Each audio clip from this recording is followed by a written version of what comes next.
Me and Jake running down the street with a handful of comic books, kicking ass and banging chicks and drinking beers No, not and me. smoking Not weed. me. I'm married. Yeah, I'm well, married. Jake. Can't do that. Yeah. Off panel, off topic with Jake and Tyler. Welcome back to. Oh, I think you have to blow somebody. Oh, we're doing a show right now. Oh. Oh shit. Ignore everything that we said. I'll look up later on the internet who we have to blow to get our liquor license. Welcome to episode 18 of Off Panel, Off Topic. 18. Number 18. That's also because there's been a few times when we've done these movie reviews, we've double dipped in a week. I don't know if we're gonna double dip this week because I was gonna say we're talking about Dune. Yeah, I was gonna say if there's if months were made up of 9 weeks instead of 4, that's 2 months. What the fuck was that, buddy? We started the show in July, and now we're almost to November. Can you believe that? 9 weeks. 2 months. Wait, if you think about it, this is about as old as my baby. Whoa. That's too deep. We both. Now we went from joking to like, oh my God. We have to treat this like a baby. And I can say that on this podcast because we've already announced it, so everybody knows. Girl. Even though I'm pretty sure we probably mentioned it in different episodes. Well, there was one episode before I thought you hadn't announced it, and you said something about it, and I remember calling you. At that point, all the people we wanted to know knew. Right, but I called you on my way home like, dude, before you post it, because I knew you posted it right away. Yeah. I was worried. Any Hoosiers. Today, we are going, much like what we did with Venom, Let There Be Carnage, and all the other reviews we've done lately. This is the only thing we're talking about today. We're only going to be talking about... No long box, no Jake Unlimited. Yes, it's just going to be talking about Dune, and it's going to be, I think, a pretty interesting discussion, because we're coming into this movie with two very different perspectives, because I never... before this movie, I didn't know anything about Dune, and even while watching this movie, I didn't still know anything about Dune. I think my dog just farted. Oh my God! Right in my fucking face. You gotta be careful. He did that to me too. Oh my God! He just fucking photobombed me. Yeah, he's been having stomach issues. That's what I'm gonna start calling it when people crop dust me. Dude, you photobombed me. Yeah, I think Coop he's having a little stomach issues. No, it's not your fault. I'm not mad at you, puppy. It's just, dear God. Look, he's smiling. He ain't ashamed. He's looking like I fucking gotcha. Now you talk about your dude. Oh shit, the smell came over here. Oh my God. Right? I think it's gone here now. Okay. Oh man. So dog farts are the worst fucking farts. My talk God. about silent but deadly. That's the thing. You don't hear his. SBD. They're silent. He's super happy about it too. He's like, fuck you guys. They're quiet when they get here, but boy, do they arrive. Let me tell you. Anyway, Dune. You might not notice them walk into the house, but you sure notice they're living there. How come I never noticed this basement full of... Do you think sandworms smell bad? Because they're underground. Here's one thing you got to remember about Dune. Before we get into the thing, don't forget, water is very precious. So none of them Fremen have ever showered. Ever. So they definitely stink. Oh boy! You think they? Well, and you're also drinking your recycled piss in the desert. Also, that's what I'm saying is every part of your body that leaks water, which is all of your body, gets recycled in those slip suits, is what they call them. Still suits. Still suits. But continue with your perspective. I didn't mean to. No, well, I'm sorry. My dog shit on you. Just let a fucking bomb. Okay. Yeah. Are you done? Done farting? So yeah, we come in to do. It's gonna be a running gag. Get it? Hey, go ahead. We come in with totally different perspectives, and yeah, I had no cares about Dune as a property. None of it ever kind of stuck out to me. I never watched the David Lynch movie. I didn't watch the sci-fi miniseries, so I had really no expectations going in. I know that what sold me, and we talked about this. In the Venom trailer, when we're talking about being in the theater for the first time in a while and seeing trailers again, and Because before Venom, I'd only been in the theater one other time, and that was to see Shang-Chi. Yeah.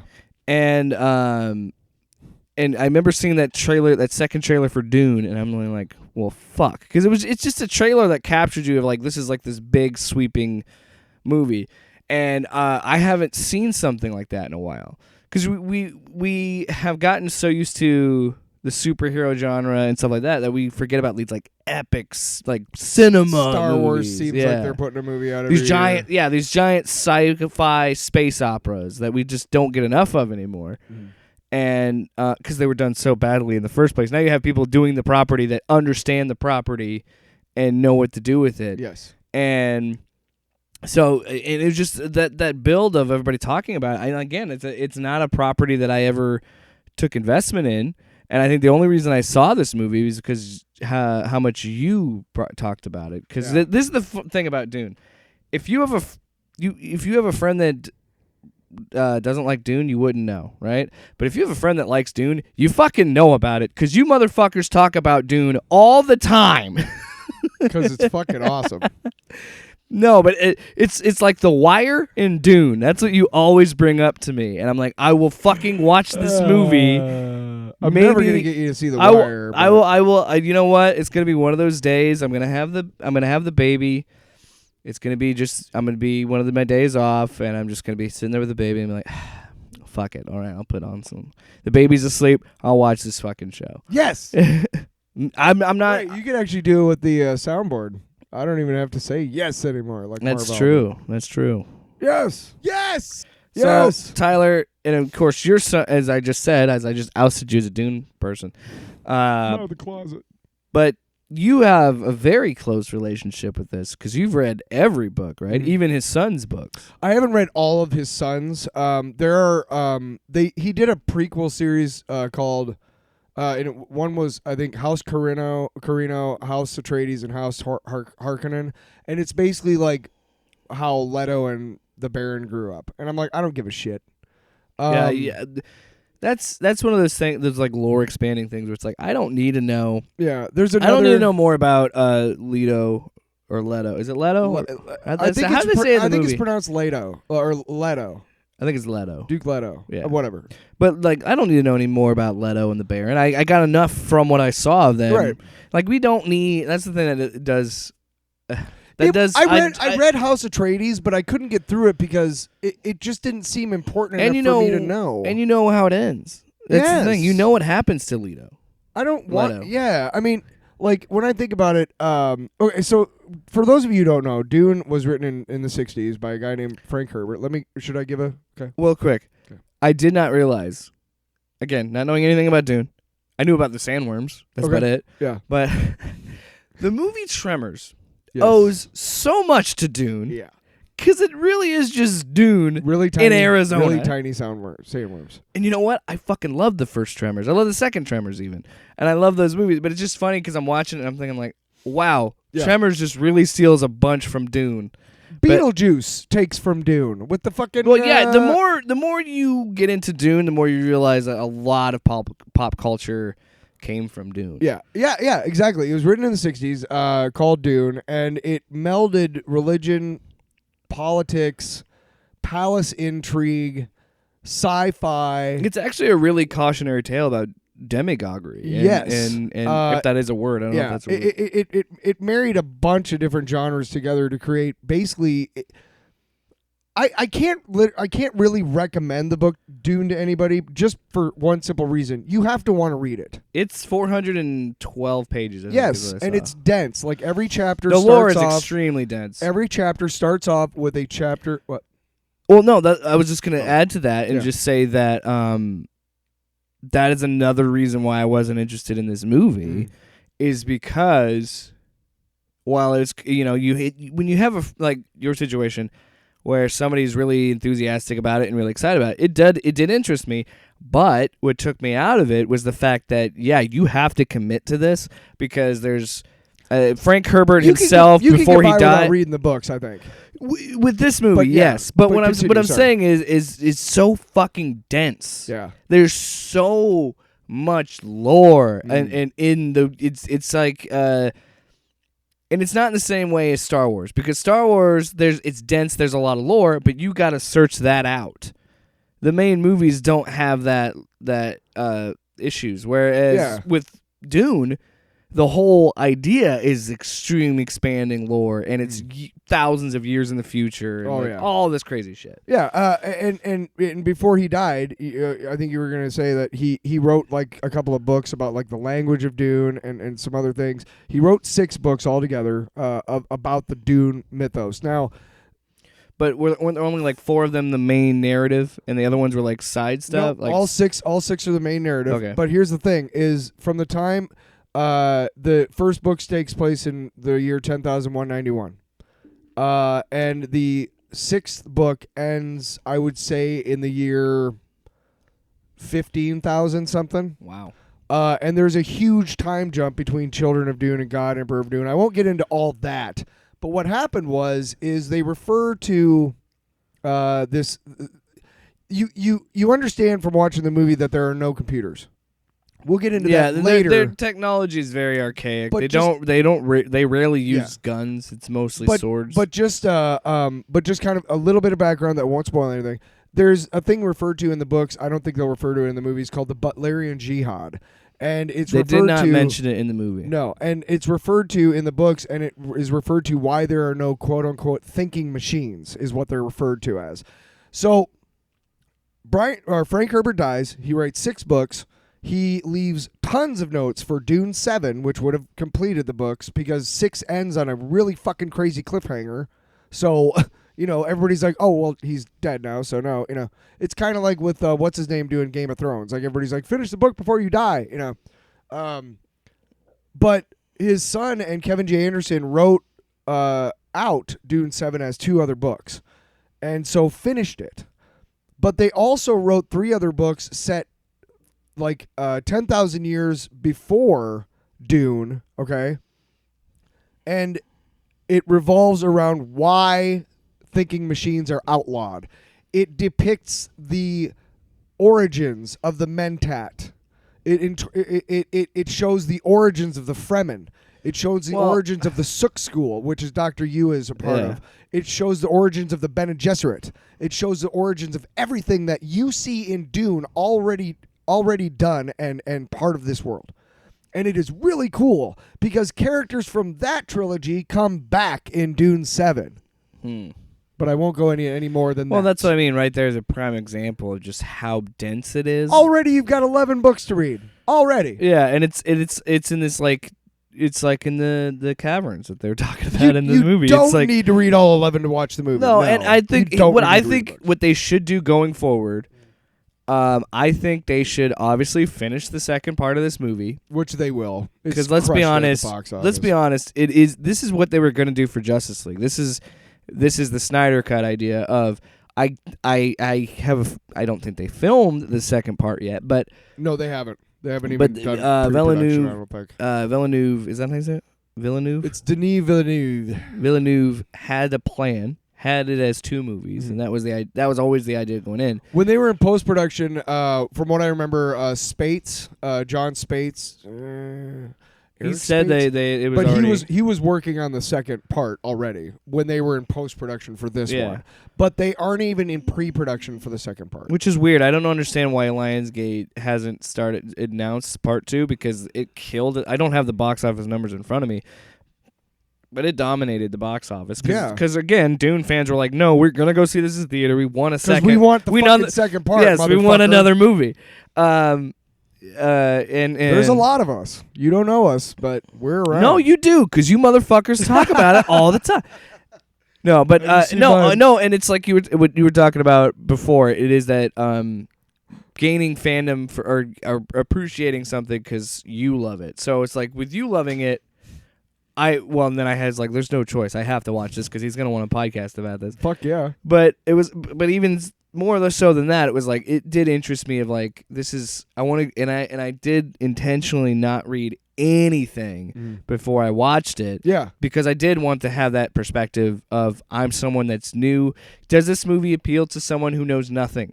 And I will say, the movie has its flaws just because there's no such thing as a perfect movie. No. but it's damn near close to a perfect movie for me.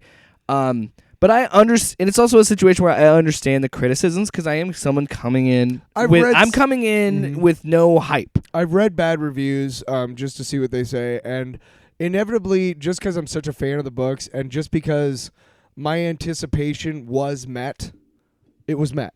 Yeah.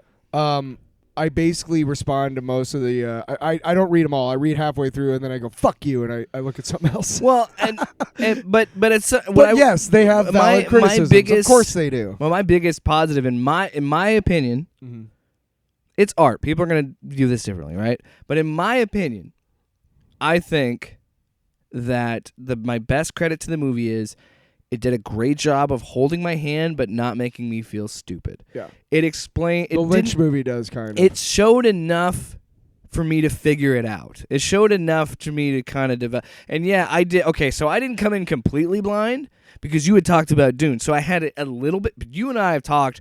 It's been on a very base level because you knew everything that was going to be happening in this movie. And you're like, well, if you haven't read the book, I don't necessarily want to spoil this for you. Well, I kind of knew that Dune was... I mean, by the time we started doing this podcast, obviously, the movie was finished for release last winter. Yeah, it was supposed to come out last year. Yeah, so... Or 2020. We've known about this for a while, and I knew that I didn't want to... It's so dense, man. If you want to sit down for 3 hours, I'll tell you the whole fucking story. Yeah, you were like, even you. I never stopped you. You were always the one that was like, you know what, man, this is too much. You honestly were like, just go look it up. Honestly, I don't recommend anybody do this because they are really good books, but if you want to, just go read the Wikipedia plot. Or I'm sure you could find somebody having like the bootleg audiobook on YouTube. That's always the case. Yeah. Yeah. So just listen to the audio. That's something. Actually, I might do that. I might get the Dune books on audiobook and just listen to them on my. Because there's a lot of stuff they skip over. They have to. Yeah. You can't. Shout out to audiobooks. Yeah. You know what's so hilarious to me? Like scripted. People think like scripted podcasts and audiobooks are like this novel new thing. And I was like, this shit's been around forever. Radio plays, audiobooks. What's old is new again. It's crazy. Yeah. And that's why I think Dune holds up so well all these years later because of that idea of it. That's what makes it so great. We were talking about with technology. Focusing on the human aspect of it makes it timeless. It's almost a superhero movie. It is. Almost. It is because he talks about superheroes in Frank Herbert. We'll get into that. Well, yeah. Oh, yeah. Well, because we knew this is kind of gonna go over the place. We will be gushing. But I know I wanted to have this conversation before we talked about the movie itself, because I do think that you and I are gonna have two different. You and I view this movie differently already, and we've talked about that. So if you have not read the books and you want to see the movie, do not listen. Real quick, spoiler-free thoughts. Like I said, I thought it was good to watch like an epic movie again. One and two, like I said, it does a great job of explaining what it needs to of the lore and not give me everything of the lore and all that. It gives me enough to make me interested to see a second one. And the acting is phenomenal in this movie. And so I would recommend it absolutely. Go see it if you can't. If you don't look, I would recommend. We haven't even talked about the music. Exactly. Dude. I would recommend seeing it on the biggest screen possible, but if you can't, definitely check it out on HBO Max. I watched it twice on HBO Max and I'm satisfied. I did want to see it in the theater, but just because of, we're adults and, I got busy and, I had my buddy. Yeah. My buddy was getting married this past weekend. And I wasn't going to wait until he got back. I mean, I've been waiting for this for a year and God knows how long before that. Yeah, and I was too fucking hungover on Sunday to go see the movie. So I had to just watch it on HBO Max as well. My brother is somebody who's like, you have to see this on the big screen. I've never been one of those people. Honestly... If I can watch it, and it's it's not edited for television or whatever, I will watch it. I will say I do think it's a bit of a travesty that this movie is a hybrid release because I think a lot. But I do think, like we were talking about, the Dune fans, they understood the situation. They showed out in droves to go see it. And I apologize to any Dune fans who call me a traitor for not going to see it in the movie theater. Dude, fucking sue me. I think it's probably better that I watch this on HBO Max because I would have had. There were so many distractions in my life where I had to keep pausing the fucking movie because my dog was throwing up or whatever was happening. I also fell asleep at some point, so I had to wake up at like my dog woke me up at like 3:30, and I watched. And I was like, "Fuck! I missed like 45 minutes of this movie." So It's not an indictment of the movie. That's an indictment of Jake's work schedule. That is definitely an indictment of me starting a 2.5-hour movie At like 12. at like 10:30 at night, almost 11. See, I thought I was going to have to watch it at 11 o'clock, like I was telling you earlier. I somehow got taken off Thursdays on my other job. Then I got back on, and of course, it's Thursday night, the night that Dune comes out on HBO Max, that I have to work again. And I'm like, God damn it. So I'm like, you know what? I'm here. I don't give a shit. I got nothing to do tomorrow. I'm going to watch the fucking movie when I get home. I don't care. Well, and I did the same thing with the Suicide Squad. I got to a certain point where I'm like, ooh, I'm getting out. I got all my work done. I'm getting off early. Oh, it dropped at 7 p.m. Mm-hmm. I'm going to fucking get home and watch this movie. Right. Yeah, dude. I went by QT on my way home. I got a cup full of ice. And then a 2-liter of cherry Coke, because I always have cherry Coke in the theater. And then I bought a bag of that like microwave popcorn. No, I bought a bag of that shitty movie theater popcorn. I would have just microwaved some popcorn. And then, but I had bought at work. I had gotten a big ass fucking pretzel burger with a salad, dude. Ooh. Oh yeah. So I did it up as good as I could in the theater. I made a bag of popcorn, but again, I was also watching it like fucking. Yeah, I fell asleep. I got so far though. I got really far because I was interested, but then I was like, oh shit. I got the heavy eyes, and then I fall asleep. Dog wakes me up, puking, and I'm like, fuck. And then I was like, you know what? Because I really wanted to record this episode as soon as possible. So I was like, I'll fucking, and I soldiered through, and I finished it, and then I went back to sleep. So we're all good. I congratulate you. That's called commitment to the craft. So what are your spoiler-free opinions on the film? Quick, like yeah, totally. As a person who read the book, because I want to talk about spoilers. Of course. As a person who read the book, I enjoyed it. I felt like I kind of enjoyed the David Lynch book or movie. That introduced me to Dune. Then I read the book. So I didn't mind the sci-fi series because it was, even though it was low budget, it was still pretty good acted, written. It's still on the screen. It's kind of like Daredevil, that shitty Ben Affleck movie. It's still kind of good because it's Daredevil. It's on the screen. It's live action. That's kind of cool. And then the Netflix show happened. You're like, oh wow. Well, and then Green Lantern even. It's the same thing where it's like, if you love the property enough or whatever, even if the movie is shitty, you're like, oh, that's still cool. You can find things to enjoy. This movie is not shitty. This is a high quality. I described it as Kobe beef. The Lynch movie is like a fucking steak at a truck stop. Yeah, $1.99. Yeah, full of gristle and bone. The fucking movie that Denis Villeneuve made. He knew as a fan of the book what we wanted. J.J. Abrams, who I've maligned many times on this show, says he's a Star Wars fan. But after seeing that sequel trilogy, I don't believe you, JJ. I think you are a fucking piece of crap and you're a liar. I know Denis Villeneuve is a fan of the Dune books. Why? Because I saw the movie he made as a fan and it fucking ruled. Take that, JJ. Why do I gotta give JJ such shit? I'll eat your ass. I will. I will. He's got $1 million. What? So yeah, go see it. Spoilers. Really good. 3, 2, 1. Spoilers. Yeah! I couldn't think of anything. I was taking a drink. Oh shit! I hit the wrong button. God damn it. Yes. Yes.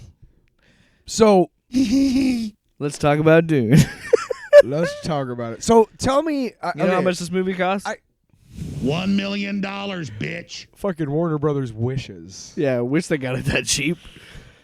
So that's the problem. It's hard to adapt something like this. I want to try something, and I know we didn't talk about this off the air, but I want to try something here. Improv. No, I kind of want to interview you as somebody who loves the books and everything, and kind of. Well, we talk about the movie, kind of. Yeah. Okay. So. Okay. I can. So yes, I'm in. So. What? You gotta do it for me. All right, fine. What? That's like our transition button. Like that's what we just use to switch topics. I think this will be fun. So this isn't a glee club. Let's get into it. So do you know Dave Dastmalchian's character is Piter DeVries?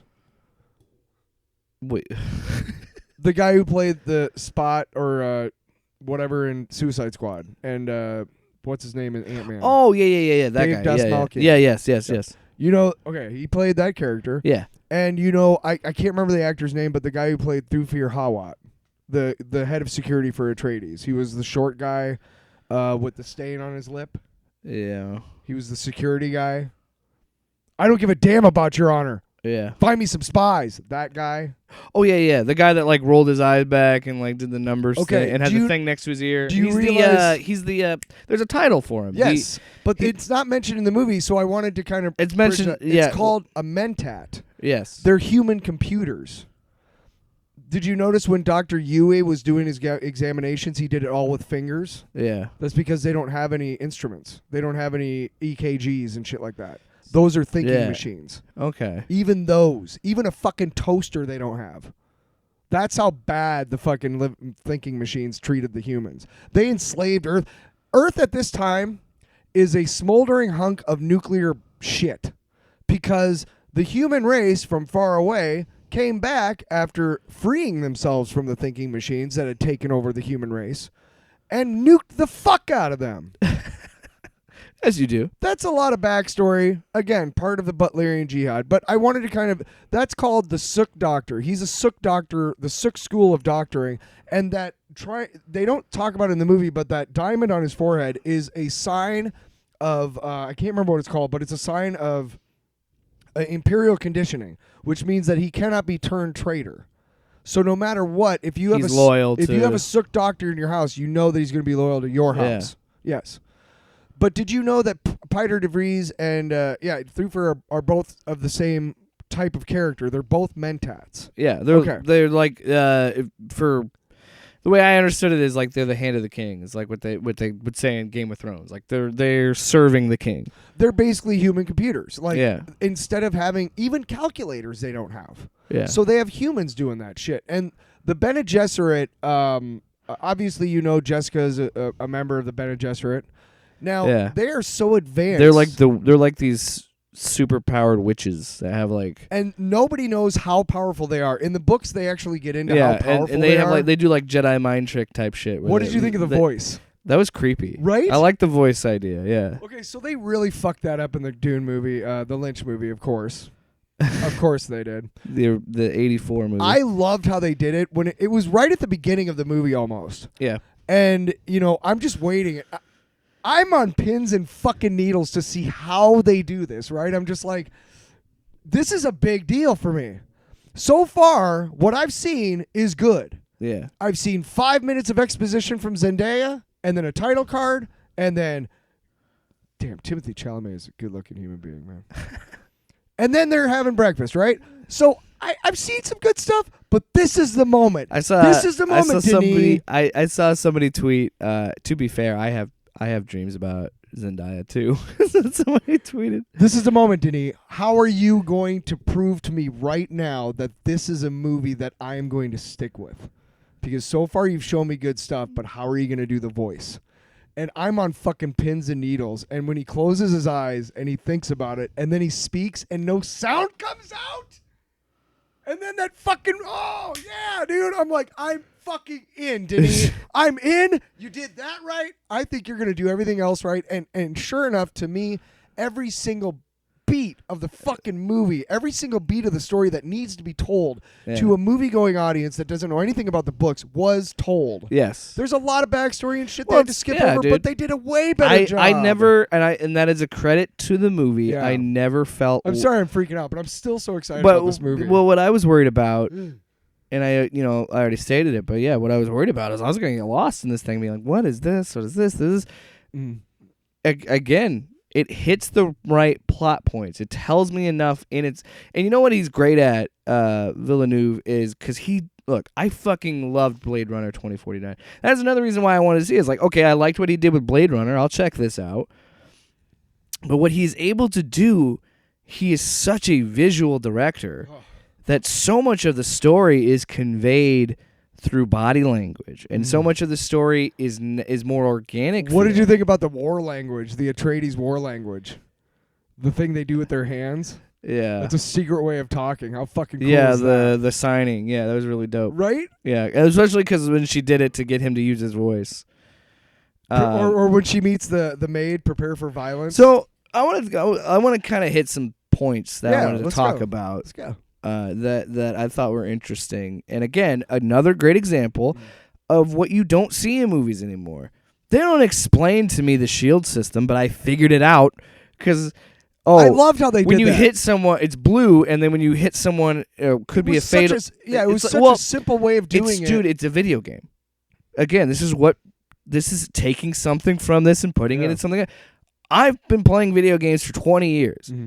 I know what it means when you hit something and it turns red. That means it's a hit. That means, okay, they're injured. Mm-hmm. They've been hit by the blade. Like that And was made the fight scene so much but more that was a great interesting. example of the movie doing like you not telling me I'm stupid and saying you can figure this out. He taps it twice, it's blue, and then he slowly And when plots it in his whenever he hand, gets and hit, goes it turns red. You figure it out. And so is that something that was in the books? Like that, I love was that. that described in the books like that? Like that was the No, shield? they probably go into more exposition about it and everything. But in fact, in that scene, Thufir Hawat and Dr. Yui are both in that scene as well in the book. It's not just Gurney Halleck. But I loved Patrick Stewart played Gurney Halleck in the David Lynch movie, by the way. Really? Yes. And he's just as awesome as you would think. Gurney. Fighting is mood. Mood is for lovemaking and for cattle. Fighting. It's great. It's fucking great. Love making in cattle. Dude, he's so great. But no, and that's the okay. So Brolin brought his fucking. that's what I want to say. I think it was a great idea to open the movie with, because I mean it's about Paul. Yes. And he's the main character, but it's nice. I like that they introduced the story through the Atreides and did it in a way where, like, it's so perfect that the first two lines that you hear Oscar Isaac and Josh Brolin say to one another is, "Smile, Gurney. I am smiling." Like, that's such a cool little sequence. Because that already establishes who they are. And you understand that Josh Brolin is loyal to Oscar Isaac's character, to Leto. Gurney's Leto, whatever. Let's just say Leto. I'm going to say Leto because Jared Leto is what I think of. That's how I remember it. Leto. No, but yeah, dude, the performances are so great. And just that exchange there was enough to make me interested in their relationship. And Oscar Isaac does an amazing job as Leto because I was behind him. I loved how he was as a leader, where every time there's opportunity to have the guard up to defend him, like fight them off, he's like, no, calm down. Like, he was very, and that's the political aspect of the story. Like, he was teaching his son, like, the best part to get me on board and make me care about his relationship with Paul was the sequence when he said, when Paul is doubting himself and saying, like, I don't think I'm not going to be the fucking, I can't leave this house. And he goes, I need you to be. Yeah. Oh yeah, because that, again, this is just where I'm at, of like, that was, I've had that conversation with my dad, and I've had that moment with my dad, and you really understand that Leto loves Paul. Like, he cares about his son when he says, you were all you ever needed to be, my son. And I'm like, fuck, that hit me in the heart. I was like, damn, because you got to see him be a good dad. You got to see him be a loving parent. And so later in the movie, when he gets fucking murdered, I'm like, shit, that was a gut punch. He gets fucking literally stabbed in the back. You and I need to talk about this because this is an example of us having two different experiences. Yes, we talked about this off air, but this is a good example. So you got the Atreides, you got the Harkonnen, you've got the Fremen. Those are kind of like the main factions in this movie, in this part of the story. Yes. Well, at this point, you also have the Sardaukar. The Sardaukar, yes. What did you think of the throat singing priest? Oh yeah, and they're putting the blood on the armor. So what cool. The fuck? Well, and that's the thing that this movie nails is with the sound, with that score is so fucking good that it establishes all I need to know, like that these are extremists, like these are fucking crazy motherfuckers. Oh. Which, put that on a t-shirt, dude. It's fucking crazy motherfuckers. It's constantly raining, and you just hear this throat singing in the background. And these, fucking Christ, man, wow. Dude. Sorry, go ahead. Well, no, there's no wonder there's bands that are based. Like I looked this up. There's like a bunch of different bands that take from Dune, like I'm sure names. they do. And I'm like, I get it. The Dude, I could write a whole fucking album The about it. Sardaukar in the Lynch movie looked like they were wearing garbage bags with fucking face shields, dude. And so, yeah, there was... See, as we go through this movie and talk about it, I want to make sure that I remind you, or that I tell you, about all the things the Lynch movie did wrong that the Villeneuve movie did right. The way they did the Sardaukar was fucking perfect. Their arms are always out ready to fucking fight. They're badass fighters. That's what their lives are. They are raised from birth to fight. Yeah. And they are the Emperor's right hand and everything. And that's one of the things that they did wrong, so wrong in the Lynch movie, was the Sardaukar. It was so stupid looking. It was like, what? But and these they did a great costumings? job of making them intimidating. They did a great job of, the Harkonnen. Scary as fuck, too. What is up with that fucking spider thing? It's I believe it's I'm trying to remember if it's something from the Dune book or if it's something that I missed, but I believe it is a slig, which is a combination of a slug and a pig, and it is considered a delicacy in the Dune universe. Ew. It's the main source of animal protein. Ugh. That's gross. Yeah. I think so. I don't know though. I can't because if I remember correctly, there is something that the Baron does something to somebody, and like how Yui was talking about take her apart like a doll. I want to say that that's a human that's been like really fucked with. Yeah, but I can't remember what it could be. So I think it's their representation of a slig, which shows up a lot. Okay. They're like eight-legged pigs. So yeah, you have the Harkonnen that you clearly are like, well, those are the bad guys, because Zendaya starts the movie, and I think it's even before the stuff with the House Atreides stuff. I think it was a smart idea to have her narrate the beginning, because it does add into that, and the music doesn't really have a cue, but when she is revealed in the movie, it does feel like a big moment, but it doesn't feel like it's played up to be. No. Because it should be, because it's like, this is the girl that's been in his visions this whole time, and she's finally real. So it's showing to him that his visions are real. Right, but I liked that they made her matter of fact when they finally introduced her to the story. No, but I like how they did her character. Yeah. So one of the things that the Lynch movie did really, really wrong was they started the movie with Princess Irulan speaking into the camera and telling you everything about Dune. And then at the end of the speech, she goes, "Oh, I forgot to tell you. There's only one planet that has this. Arrakis, also known as Dune." And then the title cards. And it's like, you want to talk about holding my hand? Oh, I forgot to tell you. And here's the thing. Virginia Madsen is a fucking stone cold fox. She is a babe in many ways. Many, many ways. And a good actress. But I still don't like it when she goes, "I forgot to tell you." Shut up. You're not hot enough to condescend to me. Yeah, so we already have, they have Dave Bautista, and you're like, okay, so the Harkonnen are badass. Dude,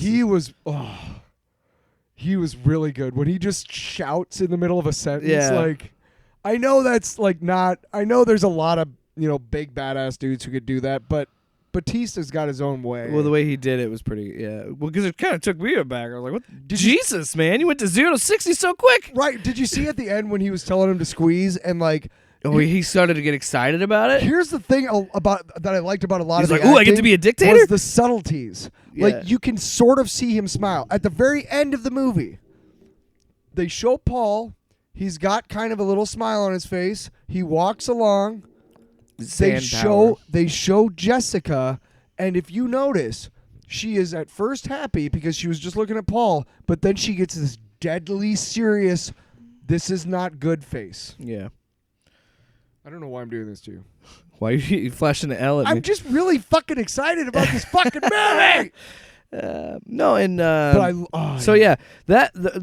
sequence that we were referring to, that we had you and I had two completely experiences. Because by the way, I didn't tell this in the podcast, but I told you off the air. I think this movie did a great job of keeping me intrigued, because where it ended, because I had known it was like halfway through the first book, and I was like, okay.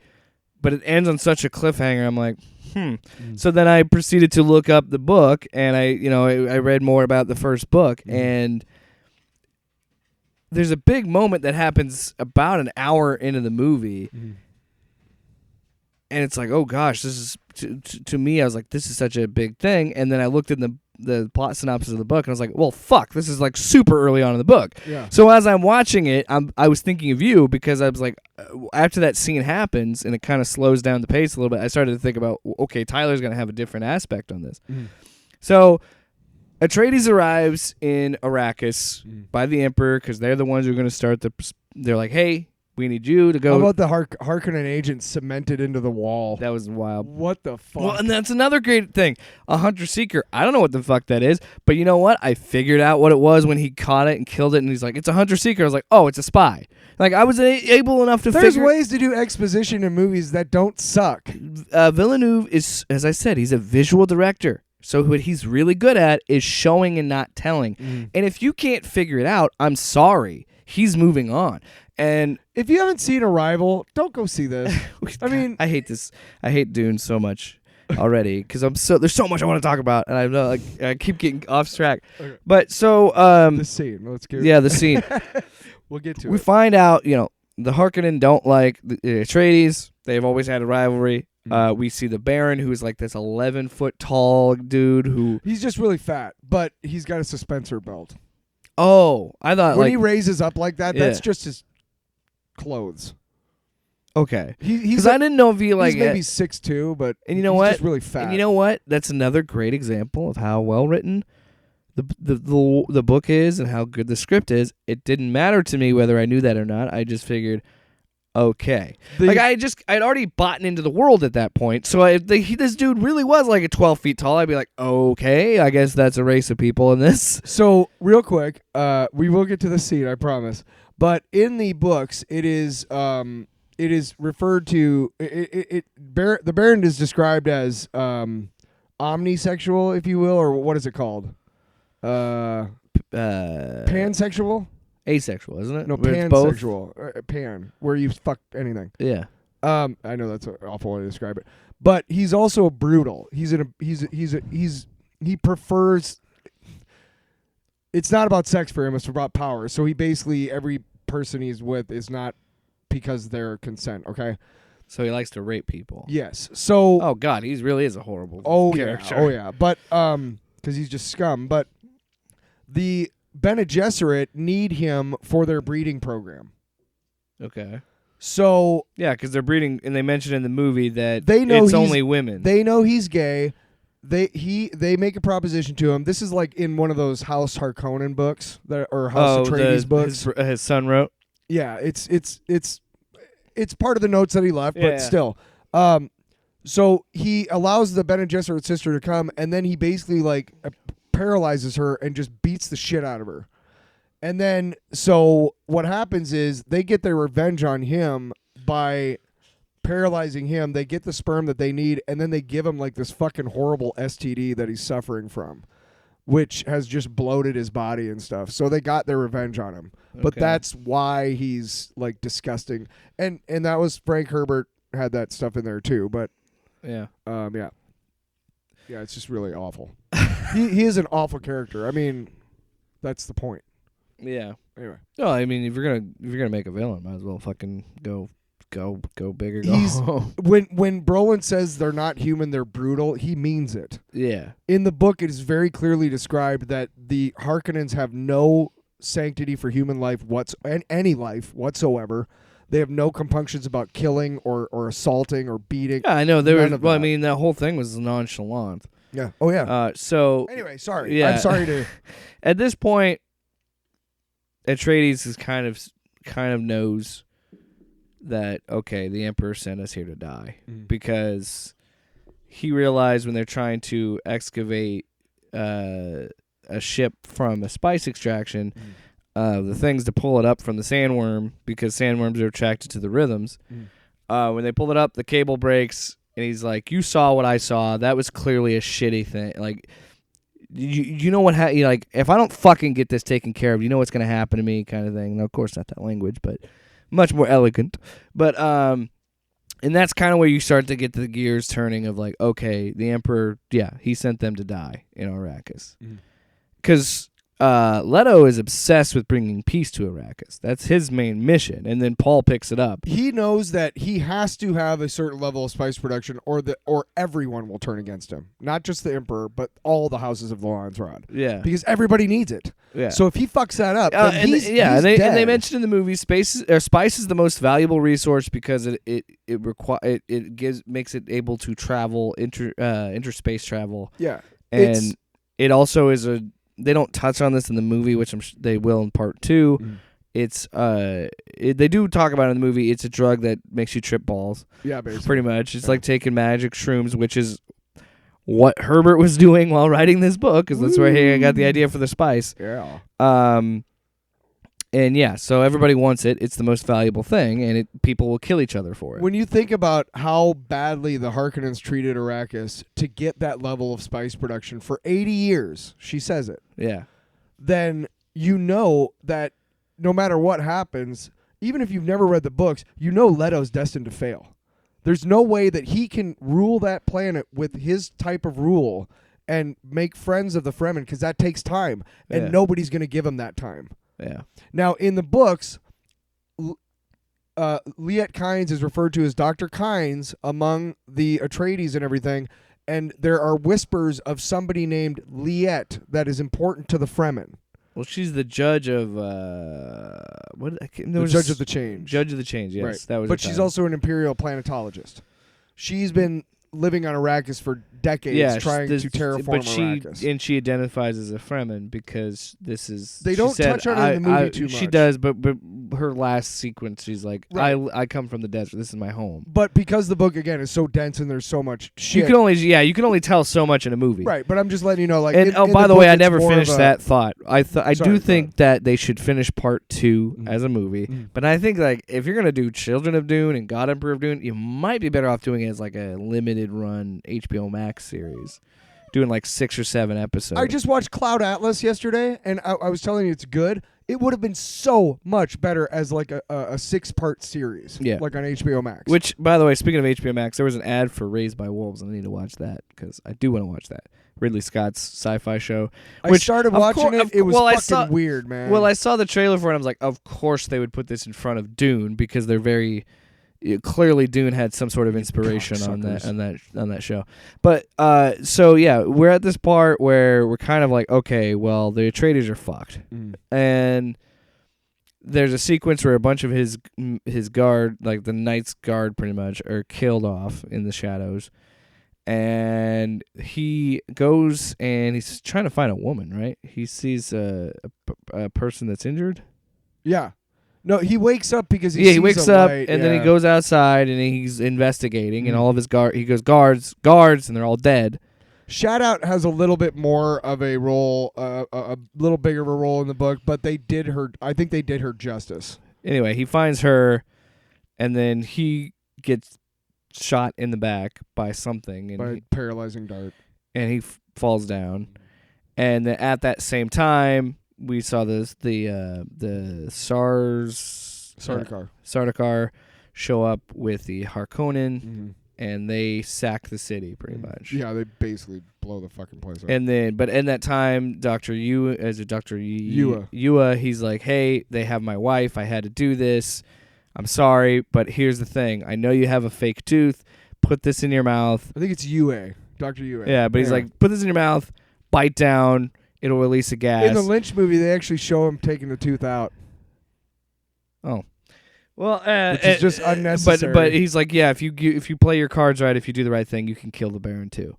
Which I was like, I mean, I guess that kind of redeems you a little bit. But this whole time I'm watching, I'm like, oh fuck! Like I was so shocked by it. Whereas you, on the other hand, you're probably like, okay, this is how they're doing it, right? Like, what was your reaction to it? No part of this movie. Nothing shocked you, because I know far beyond this movie what happens and all that stuff. So this is kind of like old hat to me. But yeah, it was a lot like that for me. But it wasn't like. But I need to describe, like, I was a ball of like nervous energy the entire 2.5 hours, because the whole time I'm not waiting for a misstep. I'm just every moment that brings me more like, oh my God, this is exactly the way, this is the way I thought about Yeah. it. They did this so good. Every time that happens, I'm like, well, the next scene is how they going to. I was kind of thinking that.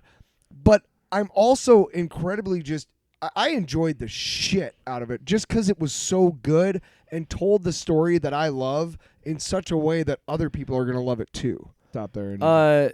Yeah, and I want to talk about how many characters are introduced in this because there are a lot. But my favorite is a guy who I didn't even know was in this until a few days before I saw it was Javier Bardem, and I didn't know that he was in this movie. Yeah, I don't remember what was his name again. Stilgar. He was probably other than Duncan Idaho, because Duncan Idaho has a fantastic name. Right. He was one of my favorite kind of side characters, just in the little bit that I saw of him, and that was before. And again, I didn't even know he showed up at the end of the movie.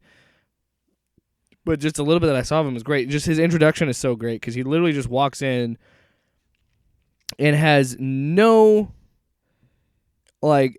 First, he won't give up his knife. He won't give up his knife. It's sacred, and Duncan Idaho's like, he's cool. Like, he's fine. Yeah.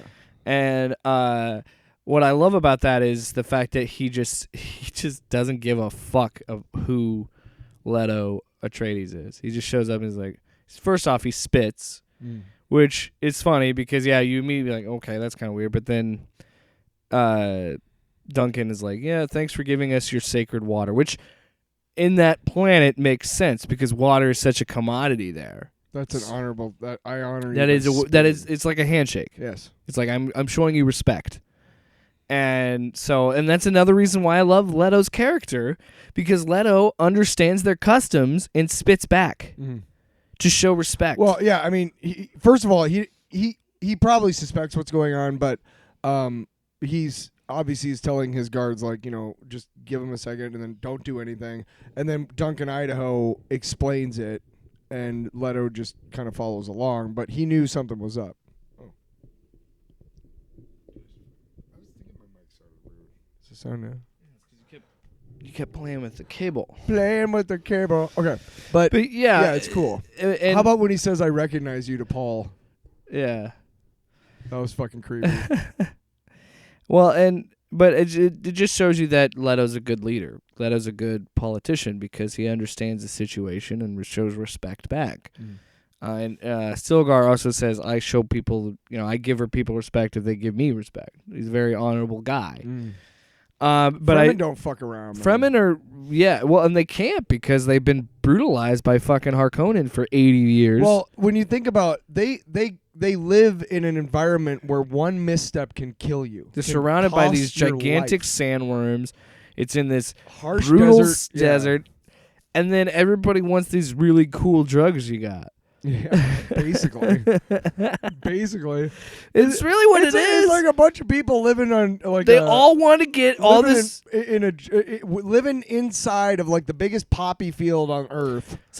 I saw a tweet that said explain Dune horribly, and someone was like, a bunch of horny men can't get along to live on a planet made of cocaine. And it's true. A planet made of cocaine. It is a fucking planet made of cocaine. Well, it's more of a hallucinogenic, so. I know, but the whole idea, yeah, that it's just like they have to be harsh. I know some of my friends back in the day would be like, "Oh, I hallucinated some shit on coke." You're right. If it's not the fucking Harkonnen, it's somebody else trying to get spice, and it's always like, "Hey, man, we're also dealing with these giant fucking sandworms, these horrible desert conditions where we have to drink our own piss to survive." Yeah. Also, that's another thing that I loved about this movie is they did exposition cleverly. Like the still suit explanation, good. I get the importance of them. I get why everybody wears them. I understand it. And there's it's like with the theme of Dune, it's a cool way of blending science and religion and blending in the science aspect to the narrative being like, because it never takes a side on who's right. If you notice that. Max von Sydow played Liet Kynes in the Lynch movie. And when the whole thing happens, he literally has the internal exposition. He would know your ways as if born to them. But I like how they did it in this, where she says it in Chekhovsa. Yeah. Oh, I think he farted again. Well, I'm getting tired of you farting and not shitting when I take you outside, so you can whine all you want, Coop. I'm done with you. They heard it on the air. We're broken up. We're done. He has no idea what I'm saying. It's like the Beebs. It's like I loved his character. I love how they did the Fremen and in a way that like, okay, yeah, these are rugged people, but they're good people that live on the land. Because really all they are. And they're just really tired of everybody fucking with their homeland. Oh yeah. Because they're like, why get why everybody wants to be on Arrakis? They get this whole spice thing. They're like, can you guys just fuck off? Yeah, and that's what Leto's trying to say. And then again, like I said earlier in the podcast, like you kind of know that Leto's destined to fail. Because the Fremen don't want him there. No. The Harkonnen don't want him there. They might eventually accept him, but he never has that The time. Emperor wants him to fail. The Emperor wants to take down his house. Yeah, so, it's shown pretty clearly from the beginning, like, you know what? Well, and I love that sequence when the sacking of their stronghold is happening and Duncan is escaping. And then he sees Liette, and he goes, "We were sent here to die." And she knew. She knew. They all knew. I told you off the air. Deep down, I think Leto knew too. The second I was in the books, he does. He knows he's destined to fail. Yeah, but he does it. But because of his political, and he wants to bring peace to. Well, he made a commitment as a politician, and it's also his plan to. He knows bring peace to Arrakis. Well, he knows he can't go against the Emperor, so he figures, you know what? He thinks, I'll survive this trap. Everybody else knows he's gonna die, including him a little bit. But, it's a really good. Just really there's so many things, but I just. Yeah, he's not going to get the job. But I understand, and again, I mentioned it earlier, I can understand the criticisms of some people that, like me, had not seen this or read this book or anything to it. Because there are some sequences of things where I'm like, okay. Like there are, I mean, it can be disorienting at some times, but that's just because it's so dense. Yeah, well, one criticism that I read that I actually agree with is that when Yue finally does betray the house, it doesn't have the emotional heft that it does in the book. Because in the book, you can spend more time with. Well, in the book way before it happens that Yue's the traitor. Again, in the books, every chapter starts with an excerpt from a book or another. It's from Prince, or isn't it always from Princess? There's tons of books. There's the Orange Catholic Bible, the Bene Gesserit. I mean, there's tons of like history books that are quoted before every chapter. There's always an epitaph before. So he's already got this planned out like way in advance, So it's like, holy shit. But I still think it packs a pretty big punch in the movie. I do, but I can see what you're saying. They how don't talk about the Sook conditioning in the movie, so it's not really clear why it's so bad that he betrayed them. But I could see that too as being like, this is going to happen, right? And you want Leto to stop because he's going to die. Whereas this, I had no idea. And then again, is the difference of you and I experiencing this, where I was like, "Holy shit, what is this?" But you're like, "Okay, now we're at this point where you're not as nearly. I mean, you're affected by it because Oscar Isaac does a great job and Leto is a really good character. It's still really sad. I'm just saying, like, you know what? I should have seen it coming. Because that's always what happens. Every other character is talking about how he's going to die. Well, not even that. It's whenever you have these epic stories, whether it be sci-fi or fantasy or whatever, whenever there's clearly a morally good character that everybody could root for and is clear-cut the good person, they'll die first. Yeah. Because that is what makes this whole story in the gray. Because it's clearly black, in my opinion, watching this without reading anything, having any prior knowledge, going in, watching when Atreides arrives in Arrakis, to me it's black and white. There's a little bit of gray with the Fremen, but it's clearly the Harkonnen are evil, the Atreides are actually trying to be diplomatic and do the right thing. And it's then subtly referred to by the black that the Harkonnens wear and the gray that the Atreides wear. Thinking about the movie, it does telegraph the fact that he is the morally good character that is going to be the catalyst to start this war. Yes. Because this is a civil war amongst the Harkonnen, amongst the Landsrad. The houses of Landsgrad, and the Emperor. And so I should have seen that coming, but even then it still hit me because I didn't think they would cast somebody like Oscar Isaac to kill him off like halfway through the movie. So I think that was a good idea to cast him and put them in that role because I was like, there's no way they're going to kill Oscar Isaac. Yeah. And then it also, and then I also remember this is Paul's story. Timothy Chalamet is the main character. Like, this is the guy. I thought he did a great job. But I had never seen him in anything before, but I heard about a couple of movies that he's been drawing acclaim for. He's in that new French Dispatch, the Wes Anderson movie. I want to fucking see that, dude. That looks great. But, did you hear the advice he got when he was doing interviews about Dune? He said the advice that he got was, don't do superhero movies and don't do hard drugs. And it seems to work out for him. Yeah. Even though you could argue that Dune is a superhero story because Frank Herbert himself said it was a superhero story. Because it's talking about how the possibilities of a man becoming a god through selective breeding and also training your mind and your brain. And the idea that he was fulfilling a prophecy and this whole the mystifying of character of people and turning them into a god. Yeah. The demigogery, if that is a word. I don't know if that's a word. Yeah. And it's such when you like I said, when you look up the book or you read the book and do what I did and find out more about what they're going to do, it is actually even more exciting because while this is a good movie, the second part, they're not even, like they said about halfway through the book. I don't know about that. More like a third. There's so much more shit that happens in that because I remember reading the plot synopsis of this, and I'm reading it as I'm reading. I'm like, this is still the first fucking book, like, and so I'm wondering. It's thick. Yeah, it's thick, and the type is small, very small. So if it was like regular print, it'd be like 850 pages. Well, it's 412 pages. If you read it on a tablet, you're only reading it a page at a time. I own all the books. I know you do. I know you do. I know. So I'm very interested in where it's going, and I think it did a great job for someone like me setting things up and executing them. Now I'm wondering how they're going to do, because Herbert himself intentionally made the story have loose ends so people would read it multiple times.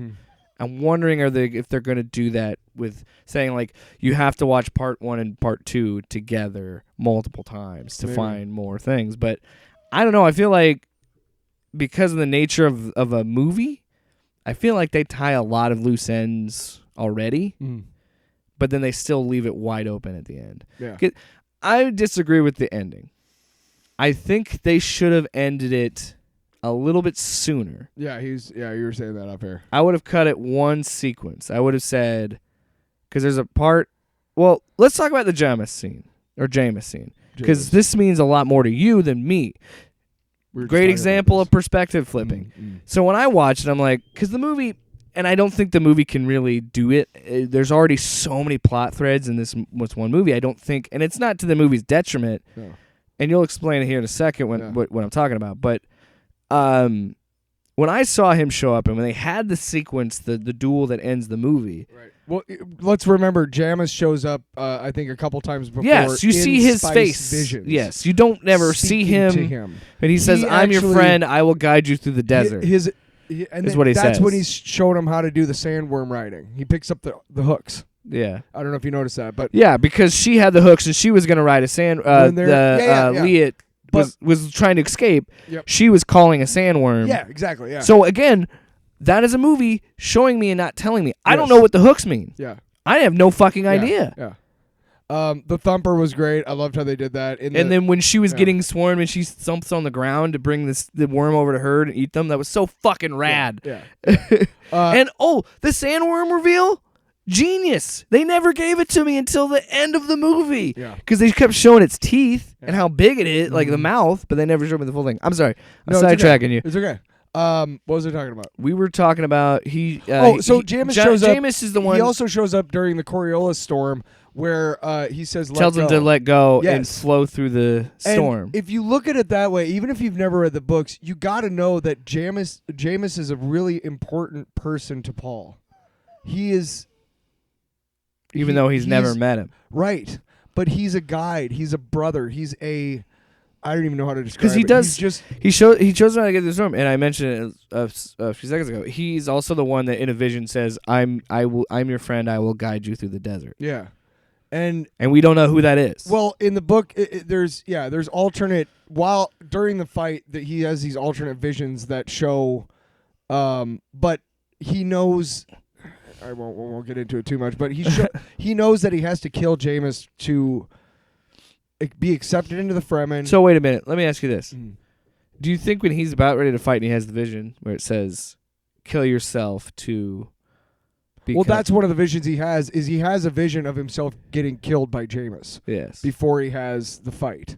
Yeah, but before in that sequence they say kill yourself to be set free.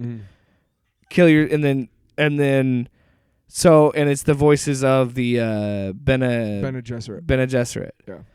And so in that sequence, I did pick up on that. I'm like, oh, Jameis is a part of him. So if he has to kill Jameis, yes, and that's what Paul figures out in the vision. Jameis has now Jameis's spirit has now become one with Paul, and that's why it's so like when you read the rest of the book, you understand how, if things had turned out differently, how much of a right hand, best friend, confidant, brother that Jameis would have been to him had he lived. And the fact that he has to kill him to make things happen is just so fucking heartbreaking. Dude. And the movie doesn't. When Jameis was yelling at him, when he was screaming at him, because he was mad that he wouldn't. We talked about this off the air. He kept putting his blade up to his throat, like he did when he was fighting with Gurney, and he says, do you yield? And Javier Bardem is like, that we don't do that in our culture. It's death. There's no yielding.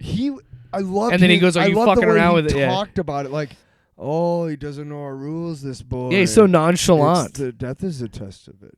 And then he just goes, "Is he playing with him?" I loved. We talked about off the air too. I loved how they spoke to each other, the Fremen, because it really shows that they just do not fuck around. It's like no, like we'll deal with them. The sun's coming up. We're gonna deal with them later. We'll witness his death. Yeah. Like Jameis, be still. Like it's a very primitive. Come back to reason. It's quick. It's simple because they're constantly surrounded by death. Yes. And they don't have time to squabble. Another thing too, along the lines of that, when you speak, you release moisture into the air, so they don't speak very often. So when they do, it's very controlled and very quick. Yes, to the point. To the fucking exactly. Yeah. Exactly. That's a part of their culture. But when it's just, I was talking about outside, like, and I still kind of feel like just in my heart, just because But see, that's the problem. The movie doesn't show that. You get that more from the book. They will. And I expect that in part two. So this hits it a different way for you. I don't know. I can't remember the name of the actor, but wow, what a performance! I loved it from. Just everything he was doing. The way, like when he was speaking to Paul, like I was like, you know what? Whenever I go somewhere I don't know, I want that guy with me to help me out. That's true. Just like a really super like great like guy to have around. Like. And then when he was so brutal when they finally introduced him, I talked to you about this off the air too. Like I liked how Chani was kind of, in the beginning she was a little bit. Well, of a and this was badass. this was I was talking about most of the movie with she's her this introduction. Pretty girl, right? Yeah, she's this girl in a vision, beautiful woman that's but then she shows leading up. him, and then she's blunt to the point, and she's a Fremen. She's, and it is so good. When she gives him the sword. She conveys that fucking like sense of like sorrow and like because in his vision he has the vision of the sword, and so she hands him the sword, so he knows this is where I knew that the whole movie. Of course. I know, and when she gives it to him, at least you're gonna die with honor. Like she's like they think you're the one, you're the chosen one. You I look don't. like a boy to me. Yeah, you look weak, and Yeah, and so like it was just funny to have him build her up to this figure that keeps going in his dreams and his visions, and then she's just like, "You're gonna die." That's so funny to me. Yeah, Jameis is a good fighter. He'll make it quick. but see, And then he's talking to him like, this is better this way for you. This planet will kill you slowly. My blade is better. yeah. And it was just the matter-of-factness of it. Like, look, you're going to die either way. Do you And want to then do the it slow in the nonchalantness desert? after Jameis is dead to be like, "You're one of us now." Well, they just pick, because it's, Death. They're always around death. yes, death is another part of life to them. Yeah. And then what they did is they bound him up because they're going to take the water from his flesh and add it to their stores. Wow. And Well, and you said in the book. Well, I do think they did a great job of showing Paul deal with the fact that this is the first time he ever killed someone. You say in the book it's a bigger deal because he cries. yes, And they huddle around him because they're like, "Oh, you're paying you're giving water to the dead." Yeah. Which part of them are like, that's fucking stupid, but the other part is like, they're just mystified, but they're also mystified in a fanatical way. Almost. They're Because like you said, like they're called and they kind of touch on it in the movie, and I'm sure they'll touch on it more in the second little bit, one. yeah. But they like you said, they don't speak. When they spit, it's a big deal. They don't like to use water. These are people that literally only drink their piss. Here's the other thing too is I want What you do to they do if they remember this. shit? Do they just recycle it into water and drink that too? No, I believe that is there's waste pockets. So it So like just an kind astronaut, like a just kind of stays with you, and then astronaut you costume empty where it you at get some different points, I guess. spacesuit where they can just poop in it. Yeah. Anyway. Yeah, don't forget. You're all are sitting there like, wow, what an amazing, fun sci-fi story that would be to be in, dude. Everybody smells like ass. Nobody showers. No, forever. You They've got to run never from these showered gigantic sandworms. in their entire lives. They've never. You showered. have to walk like a fucking idiot so you don't get eaten by a sandworm. I'm sorry. The the Fremen step made me laugh a lot. I'm like, that is so stupid. But that was a little bit of a, but they have to do it. They have to show it. it makes sense. Mhm. No, narratively, it absolutely makes sense. It looks silly. No matter how you do that, it's gonna look silly. And I just thought that was just so funny. It's like, that's what I mean. You can't shower. It's called walking without rhythm. You have to walk like a fucking idiot. Then you got these ghoulish, pale-looking motherfuckers that are trying to take all your sweet drugs. And then you got these other drugs. fucking Atreides bureaucratic dickheads. And it's like, what do you... Just leave our planet alone. It's miserable enough. Well, Paul at the end of the movie, and in the book, of course, he realizes that he cannot stop what the Emperor has done. Yeah, to him. there's a prophecy in It's the book that What the is Emperor- in part 2. What the Emperor wanted to do to him, as far as everybody knows, he has done. The Yeah, they think he's Atreides are dead. exterminated. Thufir is captured by the Harkonnens. Gurney is nowhere to be found. Duncan Idaho is dead. Also, I know Yui's dead. That's another thing too. As far as they know, Jessica and Paul are dead. How did you feel about Duncan's death? It's done. You think it's better in the book? No, it's pretty much this. It's a self-sacrifice, right? But yeah, it happens earlier on in the book. But I liked how they fleshed his character out to give him a little more time. I'm pretty sure it's been a long time since I read the book. Yeah. But those ecological planet testing stations that they're in, those were designed to terraform Arrakis. They were abandoned when the spice was found, obviously. Yeah. Because if they terraform Arrakis, the sand goes away. They lose the The spice. sandworms and the soundtrack go away. Now, in the just remember for the second movie too that now Paul owns everything Jameis owned. Everything that Jameis was responsible for, Paul is responsible for. Yeah, because they traded a body for a body. So in the way that the book ends, they absolutely have to put in him riding a sandworm because he rides a sandworm in the book. Spoilers for people that want to read the book, but Yeah, he's the book's been out fucking since the 60s. yeah, all right? asshole. You can look, read the book. It's well written, or you could do what I did and read the plot synopsis because I already based on what I've read, the movie follows the book incredibly well. Like Pretty it's much. very much like a almost page to Spot, yeah, it's beat not for beat. like you said. They're gonna they added a little bit more to Duncan. They took some things like they're gonna make changes. It's an adaptation, and I've said on this show, I never want to go into a movie after reading a book. I never want to go into a movie and seeing the same thing because it's like, well, I already read this, so I'm open for changes in things being adapted. Well, like, And we all know, no matter what you do, the book is always going to be better than the movie because you only have a certain amount of time with a movie. In a book, you can tell the story you want. yeah. Now, Duncan Idaho does die saving Paul and Jessica from the starter car, but it's earlier on in the book. Now, here's the fun thing: is well, it's not fun, but if you noticed, like when he first gets attacked in the palace, and the hunter seeker starts going through his shield. That's a callback to the Lynch movie because Duncan Idaho was played by this doughy white dude and never is shown fighting at all. And then the shields that they have are these clunky CGI things that are always on. Like the way they did it in this movie was perfect. You show it going on, and then if they get hit, you know they have a shield, and if they get killed, you know they don't, right? Yeah. Instead of this clunky thing on all the time.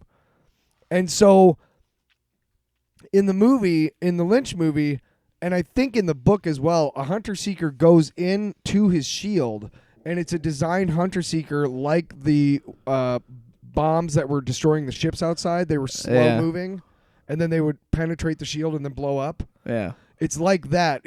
But I think in the book it happens too. But in the Lynch movie, he's just standing there. He's trying to fight some dudes. He turns around because Paul yells Duncan. He turns around, and this hunter seeker just bores into his shield, and he's just standing there, and then it kills him just right into his skull. And it's like, and I feel like Villeneuve and the rest of the cast and writers and everything were like, fuck that shit.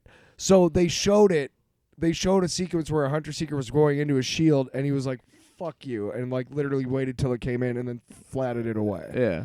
Because I thought that was kind of like Duncan Idaho. He does get short shrift, but you got to understand Duncan Idaho is a huge character throughout the entire series. Yeah, and there's things you're telling me in the series that he's a bigger impact later in the story if they even do. But I think truthfully, I think you do a second part to this, but I really feel like with as dense as this is going to be, you would have to do miniseries of Children of Dune. Well, they're supposed to be doing a Bene Gesserit series. Well, the Sisterhood. Max. Yeah, Dune the Sisterhood. And by the way, I just read the other day, we've been talking about this, the Green Lantern. If Warner Brothers is smart, series is moving forward. It's just if Warner Brothers is smart, yes. Dune could be like HBO Max, you could milk that fucking profits off that shit for decades, You can go Disney Plus and watch Star Wars shit, and then you can go to HBO Max and watch Dune shit. Boom. Simple. You've got DC and Dune. Use it. Yeah. So I think it'd be smart for them to do shit. They could even do the fucking books that his son wrote, and do the House Atreides and the House of No, don't do those. Do the original 3 prequels, the ones that describe the Butlerian Jihad and the beginnings. The ones that Frank wrote. No, his son wrote them, but off of notes from his dad. Oh. But again, they talk about Serena Butler, who she was, who her son was. They reveal why the Harkonnens and the Atreides hate each other. Because in the books, in that prequel, when they first meet each other, Harkonnens are heroes of the Imperium. Also, while we're still talking about and Atreides are dudes who were under the thumb of the thinking machines. Let me ask you this. Yeah.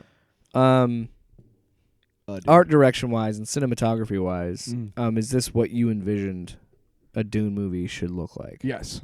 Scope had to be huge. You have to convey the depth of the desert, and they did that really, really well, I thought. Yeah.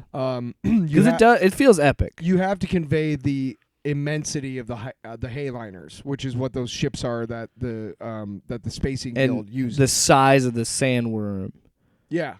You have to give scope like that, and they did a great job of it. I think it wasn't too big, for the characters themselves. But it's like I said earlier, when you see the sandworm, it's a big payoff because you're like, Jesus, because you've only seen their giant mouths, you haven't seen what they look like when they raise up. Yeah, and you're like, wow. Yeah, and that really adds spectacle to it. Yeah, and that adds like such a cool aspect because I know in the movie it's gonna look fucking rad when they ride the sandworms. Like that is something that excites me. One criticism I read was kind of apropos, and the guy was describing the sandworms, and he's like, and then they eat, and then in parentheses, with their mouths, their butthole.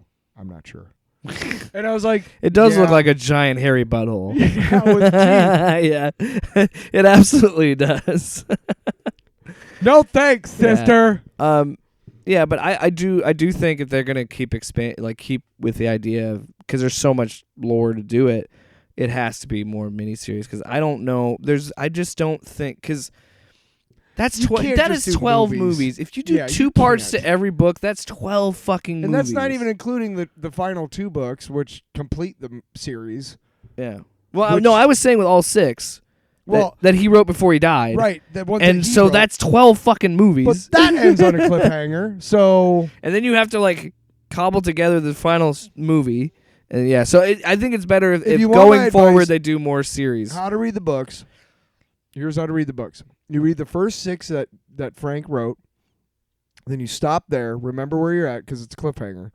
Then you want to go backwards and go all the way back to that prequel trilogy, which describes the Balerian Jihad and the Battle of Carino, which is where they talk about in the books. The Battle of Carino is where the Harkonnens, and the Atreides split. Before that, they were allies. It's never revealed why, but in that prequel trilogy, it is revealed why and how, and it's fucking crazy. Also, I'm excited when they talk about the sandworm god. Mm-hmm. What was his name? Shai-Hulud. Shai-Hulud. Yeah.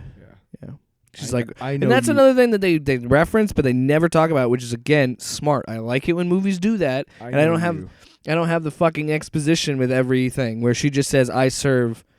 I serve the worm, the sandworm. In the Lynch god. movie, they tried to use, tapes, visual tapes and whatnot to kind of use a little bit as exposition, but it was so clunkily done. In this movie, they do it in a really great way, I think. It's really quick, and you kind of come in to a scene where somebody's about to finish up one, instead of there's a couple times in the Lynch movie where it's literally the exposition is on the screen and you're watching it. It's this is fucking stupid. But that's something you're like, oh, I need to remember that. One of the things that the Lynch movie did really well, and I will always continue to say this, is the production design. These sandworms were really cool looking. The sets were incredible. The still suits that they wear in these movies are almost identical to the ones that they created for the Lynch movie, really. The big difference is that in the books, it's referred to that they wear hoods a lot. They wear robes as well. Yeah. Over the still suits. In the Lynch movie, they never wear robes. Yeah, there's only a few. They don't wear them until Leah gives them another suit when they escape. Mm-hmm. And then they look like sand ninjas. Yeah. Dude, and did you see how that's another thing they conveyed really well, I think, especially when the Sardaukar catch up to him at the planet testing station, where all the Fremen are sitting around and one of them hears something and seconds later they're all gone. Yeah. Just gone. They are so good at just disappearing into the sand. I love that awesome. they developed a device that is a thumper. That's how they ride the worms. Well, that's also again another way that they can attract worms away from something too. Yeah. And that's how they saved Paul. In the Lynch movie, it was because it was Jameis's thumper. It was this big giant thing, and the thumper was computer generated. Mm-hmm. It was a special effect. I really liked that they used a lot. There's a lot of practical effects. I think they tried to do as much practical in this movie. Well, we talked about really the ornithopters. Ornithopters. Yeah. That look like dragonflies. Yeah, which is what they were supposed to look like. Because they got 4 wings and they flap and they literally look like just giant mechanical fucking dragonflies. In the Lynch movie, they look cool. They look like golden outhouses with big wings. It was stupid. But I love that. It was so cool. And it's something that is a cool idea that is so unique to Dune. It gives you an idea of I've never seen a ship like this before. That's an interesting, and it makes sense that even though they don't have a lot of technology, the things that they fly is still based on nature. It looks like a dragonfly. Yeah. I mean, it's rudimentary shit. Like it's basically like Yeah. like the brains that a 1957 Dodge Challenger has. That's the level of technology that they have in terms of computers, in terms of like human ability, and in terms of, you know, just ingenious inventions and everything. It's far beyond our capabilities. I also like far more technologically advanced than we are, even though we have fucking computers in our pockets. I like the sequence when Leto and Gurney and Paul are out with the extraction when they're doing that extraction thing because the cable breaks. Yeah. Again, it adds to Leto's character of saying, you know, damn the spice. Even though he's killing himself by saying that. Because I think then he knew. Oh yeah, I think they convey they convey that he kind of knows, but yeah. Where he was like, you know what, fuck the spice. I just need, because he was like, I need to say, it's like, there's 21 people. That's 21 workers I lost. Yeah. For the spice, you know. Yeah. So that's why I saved him. But I just thought of that because that was a great scene with the bird, and then when this like the sandstorm was so fucking cool and well done, and like the idea of excuse me, frog in my throat. I just burped. There is that aspect. What I was thinking of when I was watching that sequence when he's like, "Go with the storm," you know, let's stop trying to go into it, go with it. Right. Made me think of driving on ice in the winter. You know, don't hit your brakes and skid. Ride with the ice. You know, like little things like that, where it's like it's such a simple, relatable thing, but it makes sense of the grand scheme of things. Of to, instead of fighting the storm, go with the storm, and I think that's a good way of also conveying the themes of, you know, Paul accepting the fact that like, I am meant to be here. I am meant to be on Arrakis. I need to go with the desert and follow the ebbs and flow. Like, and it's such a cool way to convey that. That's a Fremen way of thinking. Yeah. So you can tell he's becoming already, Fremen. Yes. Yeah. Yeah. And I don't know if you know this, but I'm quite the Luddite. And Luddites are people that were against the Industrial Revolution back in like 1800s. And in France, they created a guy named Ned Ludd. With 2 Ds. So that's where Luddite comes from, huh? Yes, and what he was, because the workers would sabotage the machines at night, and when they were questioned the next day to make sure none of them would get caught for it, they created this character named Ned Ludd, Ludd, and they would always say that was who it was. So Luddites they aren't afraid of technology. What they are is they are afraid of technology changing the world in such a way that it cannot be changed back and that is irreversible. So you can understand also why I love these books so much, because it talks about human abilities. When I look around the world right now, man, we are fucked. I am fucked. You know what's funny that you talk about that? When I broke my phone that one night and I couldn't get one until the morning and how depressed I was. Funny story about that. Yeah. I literally watched this movie on my phone.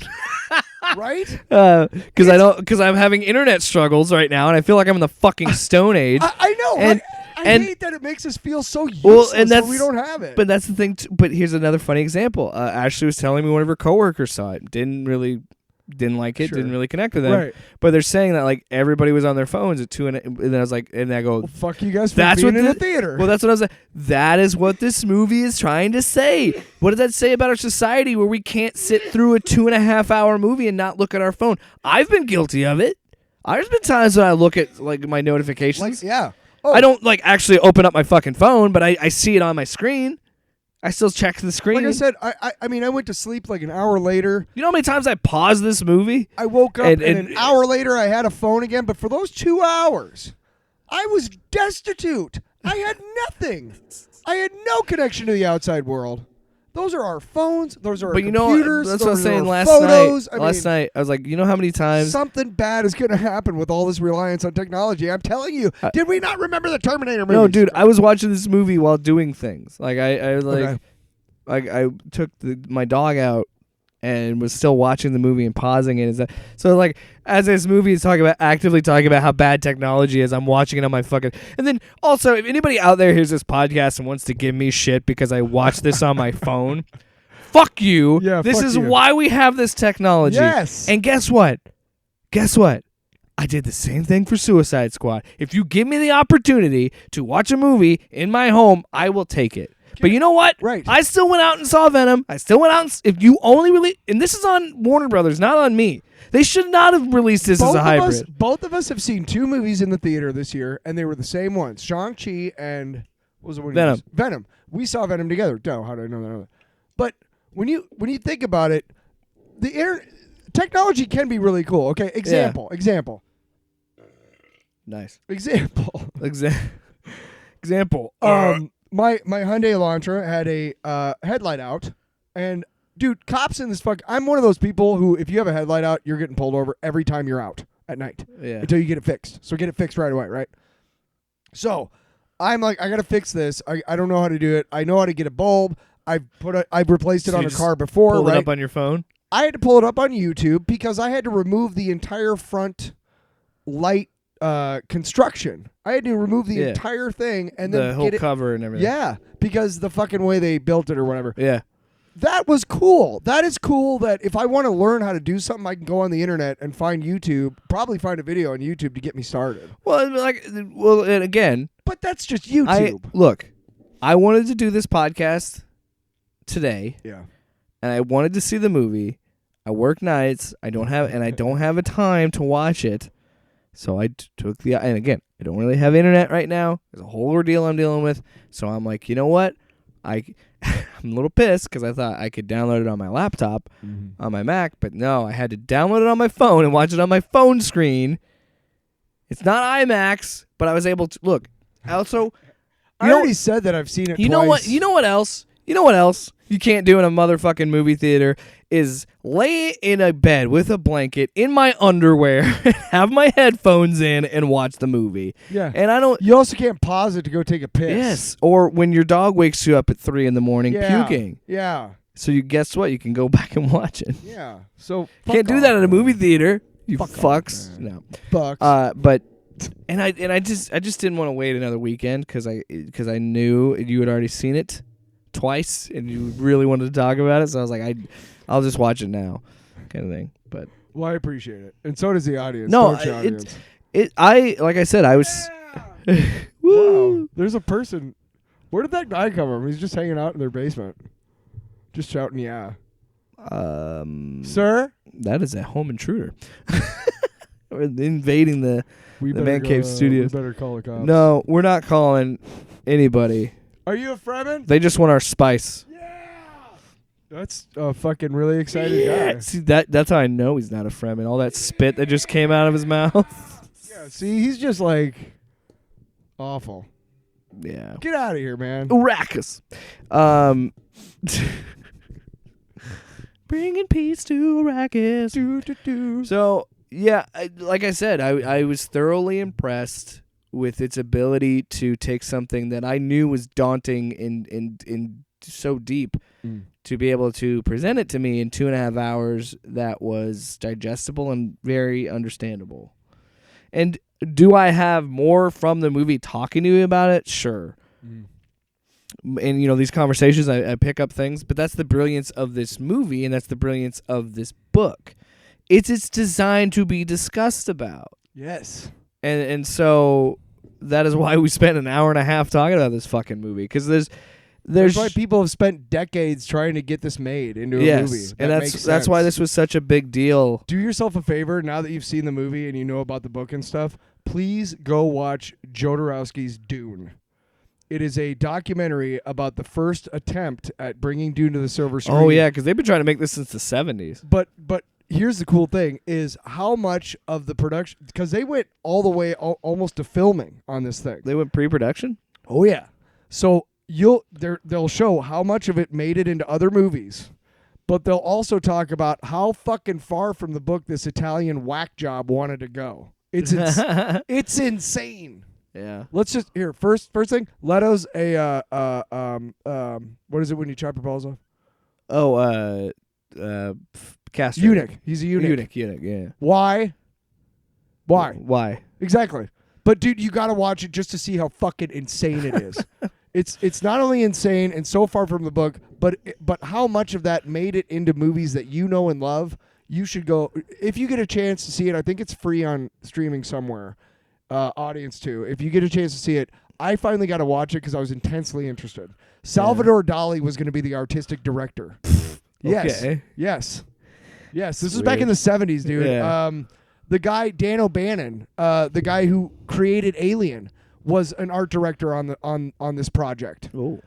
Tons of his shit shows up in other. H.R. Giger fucking Giger was in charge of designing Gayday Prime, the Harkonnen homeworld. Oh, nice. It's fucking insane, dude. Go check it out.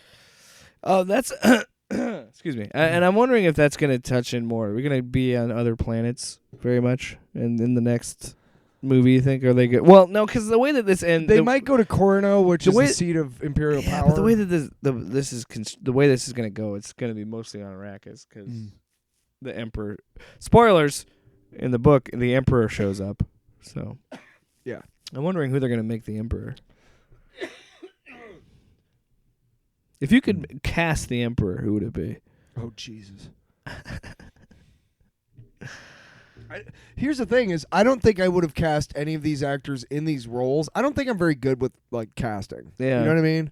I honestly... Although it's got to be somebody with gravitas. I don't know, dude. but Ruben, you knew Ruben was going to be a Ruben. Who's going to play Fade Routha? Yeah, because she played... that character's huge in the Sting. second part of the story. And Sting played him in the Lynch movie. Yeah.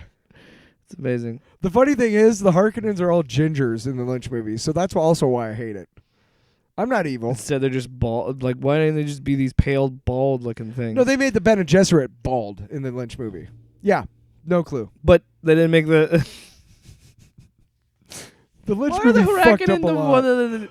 That's probably why people think the gingers have no souls. This is the fucking Lynch Thanks a lot, movie. Lynch. You bastard. The fuck? You know what? Mulholland Why Drive. don't you go make Fight Club or something? You know what? Mulholland Drive was stupid. Actually, no, it's Finkner, wasn't it? that was Fincher. Fincher.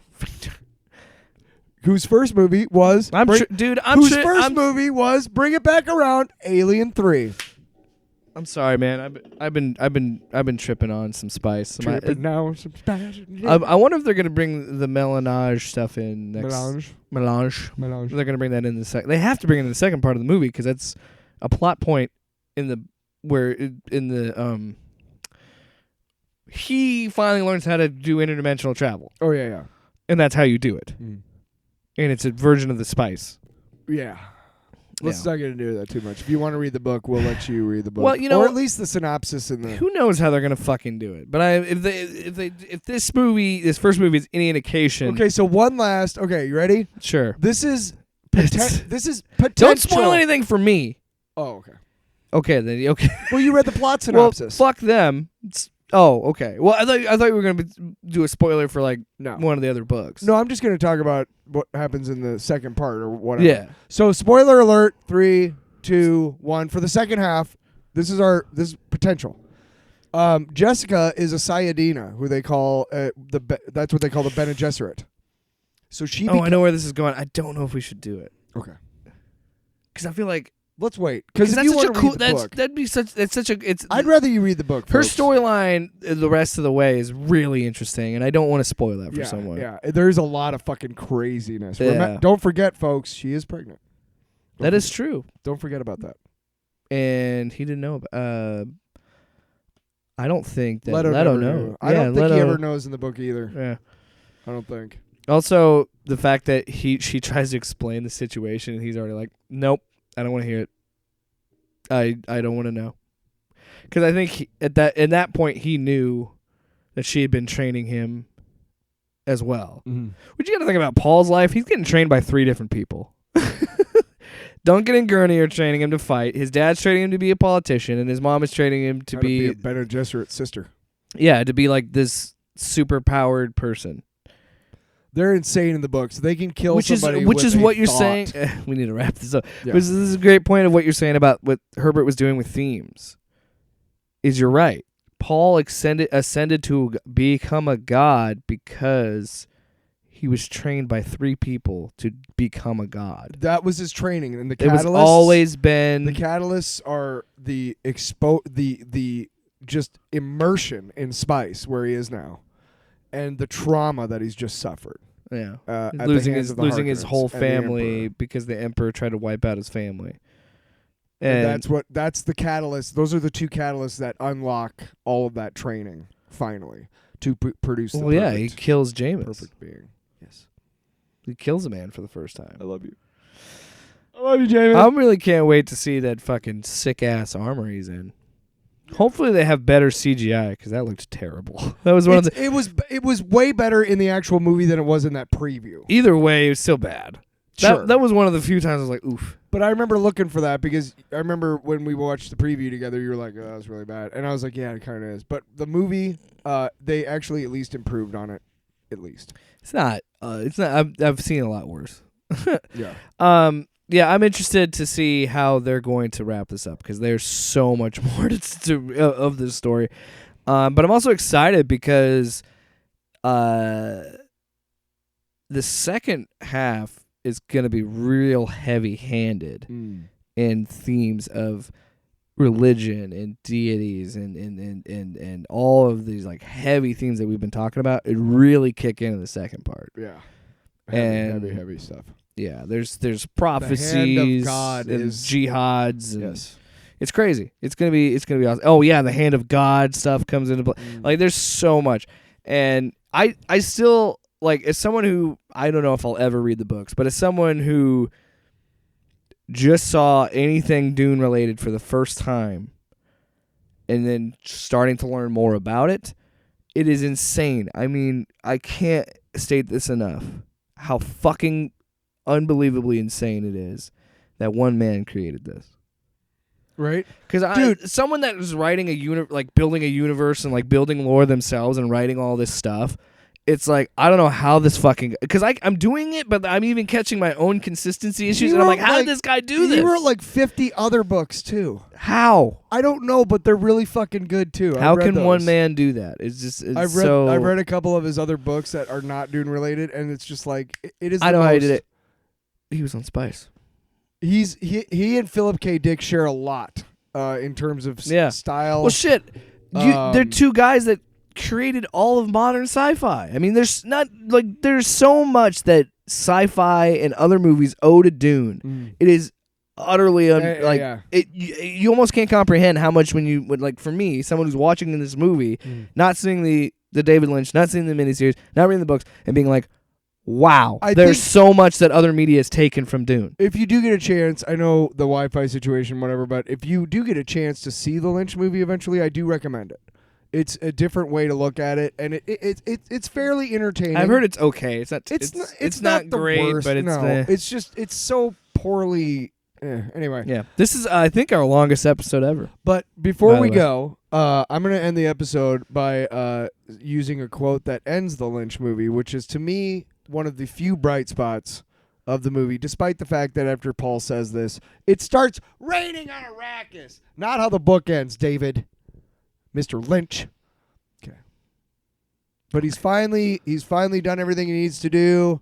He's standing there and he says he's won, and he's like, "We Fremen have a saying. God created Arrakis to train the faithful. One cannot go against the word of God."